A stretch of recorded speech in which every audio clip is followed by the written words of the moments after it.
Reagan 10,000 a year to 16,000 a year. My first paycheck, but in about 4 or 5 years, I was making $16 an hour. Then Ronald Reagan, his inflation control took over, and the pay raises greatly slowed down. Yes. Yeah. Back to what you were saying in reference about like the rich get richer, and as far as like tax cuts for them, I don't think. If you don't like it, yeah, this would be the best thing. I think they should be taxed appropriately based on their income, because you know the book talks about it, and as well as it's history that when they're taxed appropriately, that's when the money goes back in and creates jobs and stuff like that, not the lower class being taxed unfairly. I think if it's, and they don't receive tax breaks without some type of concession, because what happens is when the rich, like corporations like the big four, they ship all their jobs overseas, and yet they still are receiving tax breaks from us. How is that fair to the common man?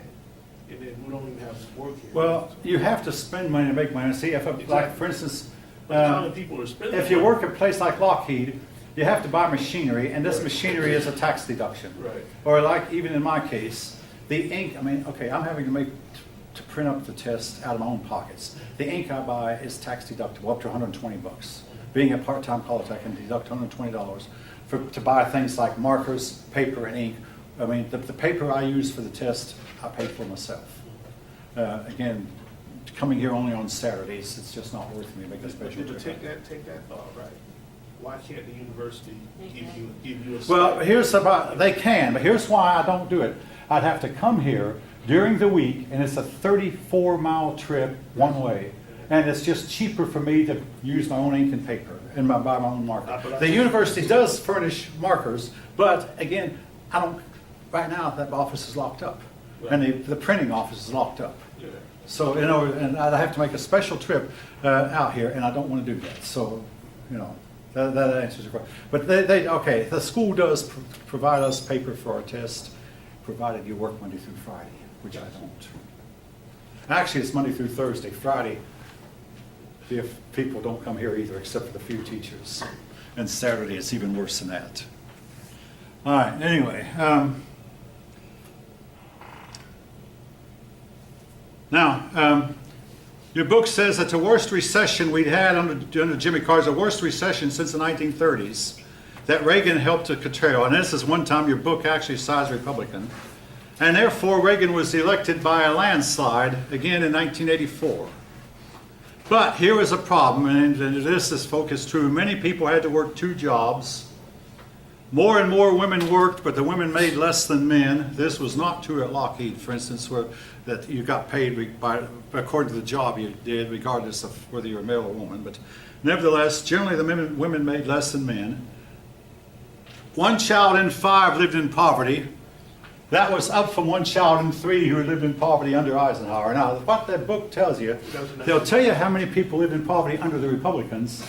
They don't tell you how many people lived in poverty under the Democrats. Anyway, what did you say? You said Ronald Reagan he's elected in 1974. In 1984, the election was a landslide. 1974 or 84. In 1984, Ronald Reagan was elected by landslide.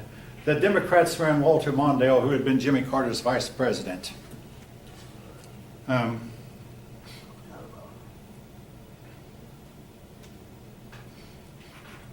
During the earlier part of Reagan's administration, this country went through the AIDS crisis, acquired immune deficiency syndrome, or AIDS. A lot of persons blame Reagan for letting millions of people die from AIDS. Here's what I think, though. At the time, we did not have the medicine but we did not know how to stop it, so Ronald Reagan really was not at fault. Now, later we learned that a cocktail of drugs will let a person live out a normal life, pretty much normal with AIDS. But at that time, we did not know that. So, and also at the same time, millions of people in Africa were dying of AIDS. And it was George Bush, the son, Bush 43, who sent aid to Africa that's curtailed the AIDS crisis there. Again, each of you don't hear much about AIDS anymore. But back in the 1980s, it was making news, especially here in Atlanta, Atlanta being the location of the CDC, or the Center for Disease Control. The AIDS crisis did a lot to curtail what they called the sexual revolution. The sexual revolution where that you could have sex with anybody, anywhere, anytime. Then came AIDS, and a lot of people began to think seriously about curtailing the sexual activity or confining it to a non-infected spouse. All right. Ronald Reagan engaged in a spending war with the Soviet Union, where that he tried to outspend them in weaponry. The Soviet Union felt forced to spend money they didn't have to keep up with us. The result was eventually the Soviet Union collapsed. Now, the Soviet Union, in the meantime, while Carter was president, the Soviet Union invaded Afghanistan, just like we have done, and they got involved in a war they could not win. It was the Soviet Union's Vietnam. They stayed in Afghanistan for 8 years and eventually pulled out, having not won. But the rest of the world came down on the Soviet Union for invading Afghanistan, with the result that, well, for instance, we were going to hold the 1980 Olympics in Moscow.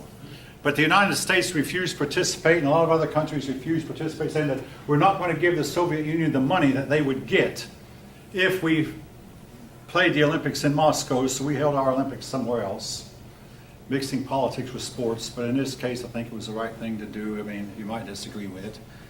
But what this led to was, by 1990, the Soviet Union collapsed. It was a surprise to most of us. All the countries in Eastern Europe declared their independence, and the Soviet Union could do nothing about it because its own 16 republics all went 16 separate ways. Today, it's no longer the Soviet Union, it's now Russia again. And Russia, it's in the meantime, the other republics, I can't name them all, but there was Uzbekistan, Kazakhstan, Turkestan, White Russia, Latvia, Estonia, Lithuania, Armenia, Belarus. I know I've skipped some, but anyway, you get the idea. 16 different republics all went their separate ways. Now, Ronald Reagan's biggest scandal was a scandal called Iran-gate or Iran-Contra-gate. Congress had told Reagan not to aid the Contras in Nicaragua.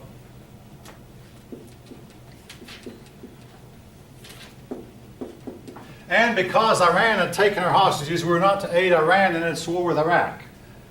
Iran had invaded, actually Iraq had invaded Iran, and the Iranians would not quit fighting. And the war lasted 8 years and nobody won. When the war started, Henry Kissinger said, too bad, only one side can lose this war. Well, he was wrong. Both sides lost that war. Neither side won it. But anyway, the United States secretly aided the Iranians by giving them spare parts, not outright weapons, but sent them spare parts so they could repair their machinery. And we also aided the Contras who were fighting the communists in Nicaragua, even though Congress had told us not to. This was found out about, and a lot of persons wondered if Reagan had not been personally involved. To make a long story short, this was investigated for years, and Ronald Reagan was eventually exonerated, or no proof was found that he had actually personally ordered it. As for Admiral Poindexter and Oliver North, 2 men who were involved in aiding these people, eventually they were acquitted also. Don't ask me how or why. And a lot of Americans felt like maybe we should have aided the Contras in Nicaragua. But anyway, this was Ronald Reagan's biggest scandal, known as Iran-gate. Okay, I'm going to pause here, folks, for a jiffy.